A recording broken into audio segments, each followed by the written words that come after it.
എല്ലാവർക്കും നമസ്കാരം. ആൽഫീസ് വണ്ടർലാൻഡിലേക്ക് സ്വാഗതം. ഇന്ന് ഞാനിവിടെ ഒരു കഷായമാണ് തയ്യാറാക്കുന്നത്. അതായത് മഴയും തണുപ്പും ഒക്കെയാണ്, നമുക്ക് തൊണ്ടവേദന വരും, പനി വരും. ഇതൊക്കെ പണ്ടുകാലം തുടങ്ങി നമ്മുടെ വീടുകളിൽ തയ്യാറാക്കുന്നതാണ്. ഇതിന് ഞാൻ ഉപയോഗിക്കുന്ന എന്തെല്ലാമാണെന്ന് കാണിച്ചു തരാം. പനിക്കൂർക്ക ഇല, തുളസി ഇല,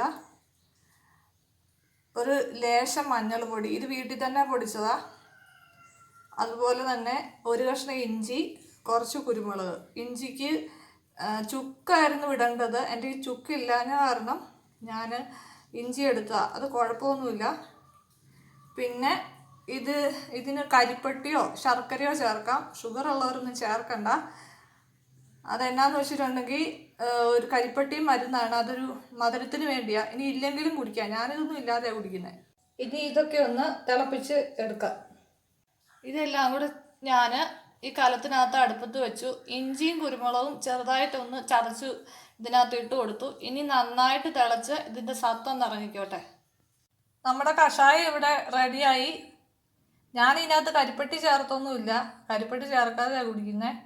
പിള്ളേർക്കൊക്കെ കൊടുക്കുമ്പം കരിപ്പെട്ടി ഇട്ട് കുടിക്കാം. ഇത് പനിക്കും ചുമയ്ക്കും ജലദോഷത്തിനൊക്കെ നല്ലൊരു കഷായമാണ് വീട്ടിൽ തയ്യാറാക്കാൻ പറ്റുന്നത്. അപ്പം മഴയും തണുപ്പൊക്കെ അല്ലേ. അപ്പോൾ ഇന്നത്തെ വീഡിയോ ഇത്രയേ ഉള്ളൂ. നിങ്ങൾക്കെല്ലാവർക്കും ഇത് ഇഷ്ടപ്പെട്ടെന്ന് വിചാരിക്കുന്നു. ബൈ.